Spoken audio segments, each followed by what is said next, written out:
నా ప్రాణమా సుస్వాగతం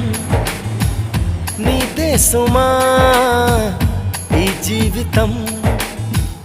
అనురాగమా అభినందనం అనుబంధమా